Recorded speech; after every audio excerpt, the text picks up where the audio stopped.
तो गाइस आज हम बात करेंगे मैनेजर किम के चैप्टर नंबर 88 के बारे में। और पिछले चैप्टर में हमने देखा था वू जियांग नाम के बंदे को जो कि कमरे का दरवाजा बंद करके जिनचॉल, टॉम ली और हानशु और साथ में जो दो और बंदे होते हैं टॉम के, उनको कहता है, बच्चों मैं तुम्हें दिखाता हूँ असली मुक्का किसको कहते हैं। सारे के सारे मेरे ऊपर एक साथ अटैक कर सकते हो, चिंता मत करो, मैं सिर्फ अपने एक हाथ का इस्तेमाल करूंगा। और यार इस बंदे की बात सुन के तो मिंजी को भी ऐसा लग रहा होता है जैसे ये बंदा सस्ते नशे करके आ रखा है। लेकिन खैर आज की वीडियो की शुरुआत में ही सीन शिफ्ट होता है और हम देखते हैं चाइना का सीन। हम देखते हैं वू जियांग का मास्टर वू जियांग को बोल रहा होता है, क्या तुम जाना चाहते हो? वू जियांग कहता है, जी सर मैं जाना चाहता हूँ। सर चो का जो मेरे ऊपर एहसान है मैं वो चुकाना चाहता हूँ। मैं यानी कि वू जियांगशिन खुद साउथ कोरिया जाऊंगा। लेकिन मैं आपसे पूछना चाहता हूँ जिस बंदे को मुझे लेने जाना है क्या मैं उसको टेस्ट कर सकता हूँ? क्योंकि मैं ये बात जानने के लिए काफी ज्यादा उत्साहित हूँ कि सर चो ने अपनी वसीयत किस बंदे के नाम करी है। आखिर उस बंदे में ऐसी क्या खास बात थी जो सर चो ने उसको चुना? इसलिए मैं जानना चाहता हूँ क्या वो सर चो की जायदाद का वारिस बनने के लायक है या फिर नहीं। वू जियांग का मास्टर कहता है, अच्छा ऐसी बात है तो ठीक है तुम जा सकते हो, लेकिन कुछ ऐसा भी है जिस बारे में मैं तुम्हें चेतावनी देना चाहता हूँ। सर चो हमेशा कुछ ताकतवर कोरियंस के बारे में बात किया करते थे और उन ताकतवर कोरियंस में से दो बंदे ऐसे हैं जिनकी खोपड़ी बहुत ज्यादा गर्म है और उन दोनों का नाम है जिनचॉल पार्क और टॉम ली। मैं तुमसे कहना चाहता हूँ जितना हो सके उन दोनों से दूर रहना। लेकिन वू जियांग के मास्टर को नहीं पता होता कि ये बेवकूफ उन दोनों से ही पंगे ले लेगा। इसके बाद सीन शिफ्ट होता है और हम आते हैं प्रेजेंट मोमेंट में जहाँ पे जिनचॉल ने वू जियांग का कुत्ता बना रखा होता है। हम देखते हैं जिनचॉल एक लात मारता है वू जियांग की छाती में जिससे वू जियांग उड़ता हुआ दूर जा रहा होता है। और जैसे ही वू जियांग उड़ता हुआ टॉम के पास पहुंचता है टॉम घुमा के एक मुक्का मारता है वू जियांग के पेट में और वू जियांग जमीन में जाके टकराता है। इस हमले से वू जियांग किसी बॉल की तरह जमीन में टप्पा खाया होता है और टॉम बोल रहा होता है, ये तो बहुत निराशाजनक है, इसके पास बिल्कुल भी अनुभव नहीं है। और टॉम वू जियांग के लात मार के उसको दूर फेंक देता है। टॉम की लात से अभी वू जियांग उड़ता हुआ जा रहा होता है जिनचॉल के पास और जैसे ही वू जियांग जिनचॉल के पास पहुंचता है जिनचॉल एक मुक्का मार के वू जियांग को जमीन में चिपका देता है और ये हमला इतना ज्यादा खतरनाक होता है जिससे जमीन में क्रैक्स पड़ जाते हैं। जिनचॉल कहता है, कमाल है तूने इतने सारे हमले सहन कर लिए, मानना पड़ेगा तेरे अंदर थोड़ा सा दम तो है। वू जियांग के जमीन में पड़ के जाने की वजह से यहाँ पे काफी ज्यादा धूल हो चुकी होती है और मिंजी अपने चेहरे को ढक के बोल रही होती है, डैड अगर ऐसा ही चलता रहा तो ये लोग इस जगह को तोड़ देंगे। और ये सब कुछ देखते हुए जो शांगुई होता है वो कहता है, कमाल है आजकल के बच्चे काफी ज्यादा हैरत में डाल देते हैं। यांगचॉल कहता है, हाँ मैं जानता हूँ। और यांगचॉल वू जियांग को देख के अपने मन में बोल रहा होता है, इस बच्चे ने मेरे बॉस से मार खाने के बाद और जिनचॉल से मार खाने के बाद भी काफी हद तक उन हमलों को सहा है, मानना पड़ेगा ये बच्चा इतना भी बुरा नहीं है। यांगचॉल अभी यहाँ पे सबको कहता है, लेकिन इस लड़के ने तो कहा था कि ये सिर्फ अपने एक हाथ का इस्तेमाल करेगा। तो खैर वू जियांग को उसकी औकात का अंदाजा हो चुका होता है इतनी ज्यादा मार खा के, इसलिए वू जियांग चुपचाप से जाके एक जगह पे बैठ चुका होता है। लेकिन वू जियांग के साथ का एक बंदा अब भी चिल्ला के बोल रहा होता है, ये बहुत ही ज्यादा अपमानजनक है, तुम्हें नहीं पता कि हम लोग कौन है? हम यहाँ पे टियान वाई टियान ग्रुप से आए हैं, तुम्हें हमें थोड़ी सी इज्जत दिखानी चाहिए, लेकिन तुम हमारे साथ यहाँ पे मारपीट कर रहे हो। लेकिन टॉम लोग अभी इन लोगों को पूरी तरह से इग्नोर मार रहे होते हैं और आपस में ही बातें कर रहे होते हैं। मिंजी मैनेजर किम को बोल रही होती है, डैड ये सिन मस्कट काफी ज्यादा टेस्टी हो रहा है, लो डैड आप भी इसको खा के देखो ये काफी ज्यादा अच्छा है। टॉम कहता है, हाँ स्पेशली मैं वो किम के लिए लेके आया हूँ। लेकिन मैनेजर किम हानशु और जिनचॉल को कहते हैं, हे क्या तुम्हें पूरा यकीन है तुम्हें यहाँ पे रुकने में कोई भी दिक्कत नहीं है? हानशु अगर तुम यहाँ पे रुकोगे तो टेहुन का क्या होगा? मैंने सुना था तुम्हारे घर में आग लग गई है। जिनचॉल कहता है, कम ऑन तुम टेहुन की चिंता क्यों कर रहे हो? टेहुन तो अपने बाप की ही तरह एक आवारा है, मुझे पूरा यकीन है टेहुन बिल्कुल मजे में होगा, उसको कोई भी दिक्कत नहीं होगी, वो जरूर कुछ बच्चों को परेशान कर रहा होगा और उनसे पैसे छीन रहा होगा। हानशु ये बात सुन के किलस जाता है और कहता है, अच्छा जरा देखो तो ये बात कौन बोल रहा है? जिनचॉल मुझे लगता है तुझे सबसे पहले अपनी बेटी को सिखाना होगा कि उसे अच्छे दोस्त बनाने चाहिए, क्या वो अब भी लोगों को बिना बात में मारती रहती है? जिनचॉल कहता है, क्या लोगों को मारती है? उसे मारना नहीं कहते, उसको सेल्फ डिफेंस कहते हैं। हानशु कहता है, हाँ तो टेहुन भी सेल्फ डिफेंस करता है ना कि लोगों को परेशान करता है। मैनेजर किम कहते हैं, क्या अब भी वो दोनों लोगों को ऐसे परेशान करते रहते हैं, लोगों से लड़ाई झगड़ा करते रहते हैं? टॉम कहता है, लगता है किम ने ही सिर्फ अपनी बच्ची की परवरिश सही तरीके से करी है, इन दोनों ने अपने बच्चों को सही से पाला ही नहीं। जिनचॉल कहता है, अबे हाँ, तुझसे तो सही है हम लोग। तू तो इतना बुढ़ा हो चुका है और अब तक तूने शादी ही नहीं करी है। ये लोग अभी अपनी ही बातों में लगे होते हैं और उन चाइना वालों को पूरी तरह से इग्नोर कर रहे होते हैं। तभी वू जियांग के साथ का एक बंदा वू जियांग को कहता है, बॉस मुझे लगता है कि। वू जियांग कहता है, हाँ मुझे पता है तू क्या बोलना चाहता है। मुझे नहीं पता जिस बंदे को हम यहाँ पे लेने के लिए आ रखे हैं वो क्या क्या कर सकता है, लेकिन ये बात तो पक्की है उसके अगल बगल में जो लोग हैं वो काफी ज्यादा खतरनाक हैं। तो खैर पॉपुलैरिटी के मामले में तो मैं उस बंदे को पास करता हूँ। उस बंदे के कनेक्शन सच में काफी ज्यादा ताकतवर लोगों से हैं। वू जियांग अभी अपनी जगह से खड़ा उठता है और मैनेजर किम की तरफ चलते हुए आ रहा होता है और कहता है, प्लीज कुछ देर पहले जो मैंने बदतमीजी करी मुझे उसके लिए माफ करना। मैं भावनाओं में बह गया था क्योंकि जिस मैटर के लिए मैं यहाँ पे आया हूँ वो काफी ज्यादा सेंसिटिव है। प्लीज अपना बड़ा दिल दिखाते हुए हम सबको माफ कर दो। जिनचॉल कहता है, तो तुम लोग सर चो के लिए काम करते हो? वू जियांग कहता है, हाँ आपने बिल्कुल सही कहा। हम यहाँ साउथ कोरिया में चाइना से आए हैं। हम यहाँ पे उस इंसान को लेने के लिए आए हैं जो सर चो की वसीयत का मालिक बनने वाला है। दरअसल अभी सर चो वाला जो भी मैटर चल रहा है हम उसे जल्दी से निपटाना चाहते हैं क्योंकि इस बारे में बात बाहर फैलना शुरू हो चुकी है, इसलिए हम चाहते हैं कि जल्दी से जल्दी। लेकिन इतने में ही हांचू कहता है, एक मिनट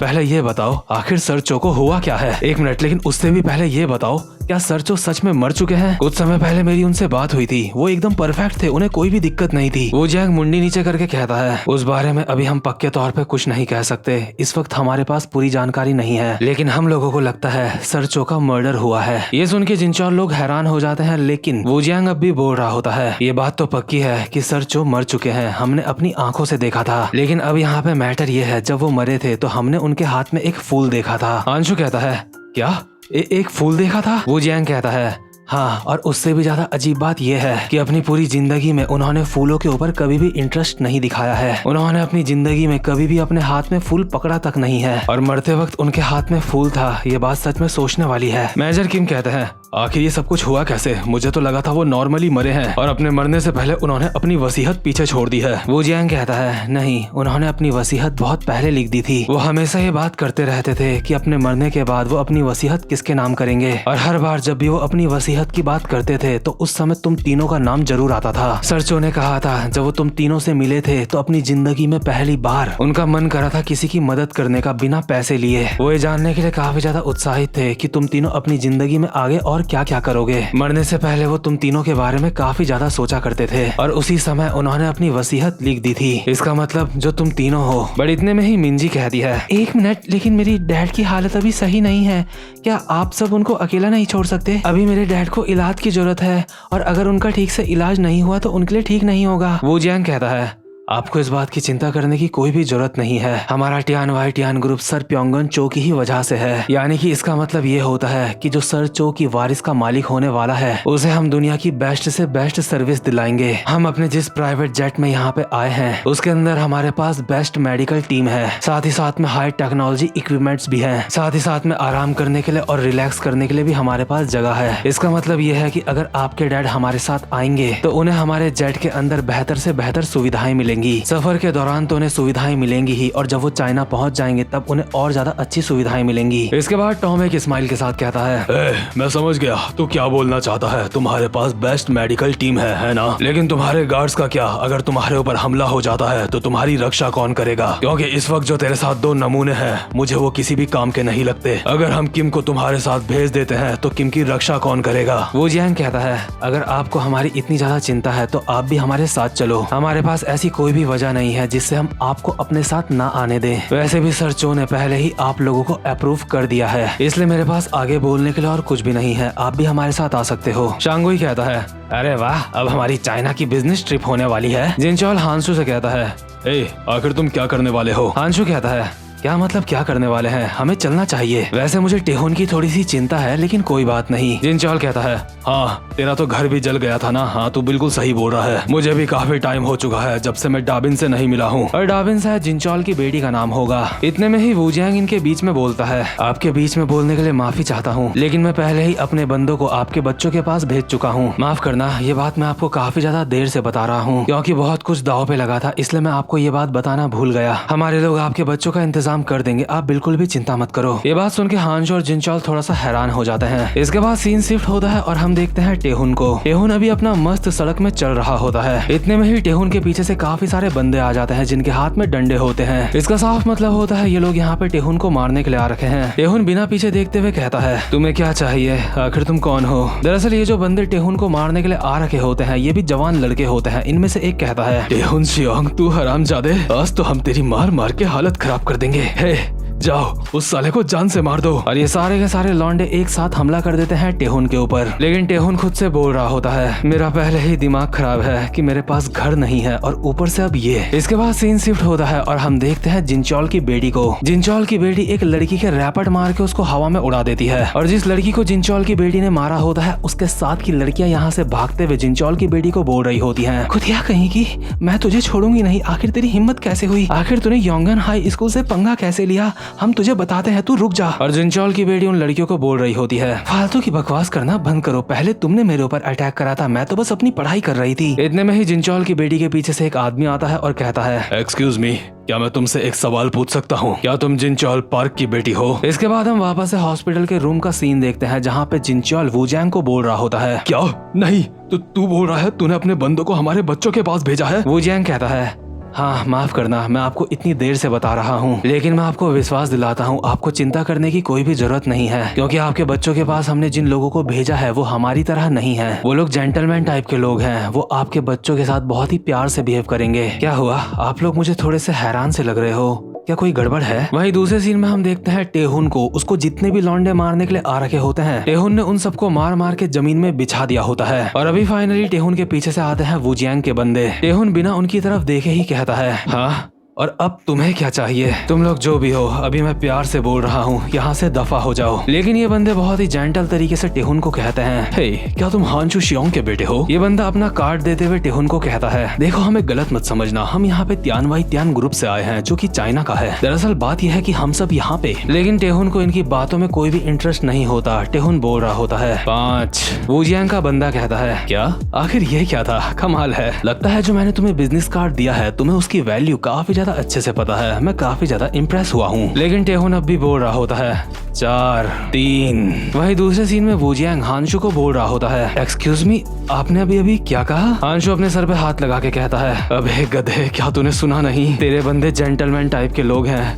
लेकिन ऐसे लोग सिर्फ इंसानों के ऊपर काम आते हैं, लेकिन हमारे बच्चे इंसान नहीं है, वो थोड़े से अलग है बेवकूफ। इसलिए मैं ये बात पक्के तौर पे नहीं बोल सकता कि तेरे बंदे वहाँ पे सुरक्षित रहेंगे। जब मैं जवान था तो मेरे अंदर भी काफी ज्यादा गुस्सा था, लेकिन टेहुन अपनी जवानी में उससे भी ज्यादा खतरनाक है, वो पूरा का पूरा जंगली है। वही टेहुन अब भी गिनती गिन रहा होता है, 3, 2, 0। और वहीं दूसरी तरफ जैसे ही टेहुन की गिनतियां पूरी होती है वो गुस्से में वूजियांग के लोगों की तरफ देखता है। और यहाँ पे हमें ये बात भी मेंशन करी गई है कि टेहुन शियोंग के अंदर हांशू शियोंग के जीन्स हैं, जिससे कि आप लोग इस बात का अंदाजा लगा सकते हो कि टेहुन कितना ज्यादा खतरनाक होगा, क्योंकि टेहुन की रगों में एक लेजेंड का खून दौड़ रहा है। और यार इंटरेस्टिंग बात पता है क्या है कि लूकीसम में भी हमें टेहुन कहीं ना कहीं देखने को मिला था। एक बार जोहान शियोंग ने टेहुन के टाइकोंडो को कॉपी करा था और जोहान जिस तरीके से ये बात बता रहा था कि उसने किसी बंदे के टाइकोंडो को कॉपी करा है, उसके बोलने के तरीके से लग रहा था कि जिसके टाइकोंडो को उसने कॉपी करा है उसका टाइकोंडो सच में काफी ज्यादा खतरनाक था, यानी कि टेहुन का टाइकोंडो काफी ज्यादा खतरनाक है। तो खैर ये वाला चैप्टर यहीं पे खत्म होता है। उम्मीद करता हूँ कि आपको आज की वीडियो भी अच्छी लगी हो। और यार जो कोई भी चैनल पे पहली बार आया है चैनल को सब्सक्राइब और वीडियो को लाइक जरूर से कर देना, क्योंकि जिस तरह की एक्सप्लेनेशन आपको मेरे चैनल पे मिलेगी आपको ऐसी एक्सप्लेनेशन मुझे नहीं लगता कि यूट्यूब में और कहीं मिल सकती है। तो खैर अब मैं मिलता हूँ आपसे अपनी नेक्स्ट वीडियो में, तब तक के लिए गुड बाय।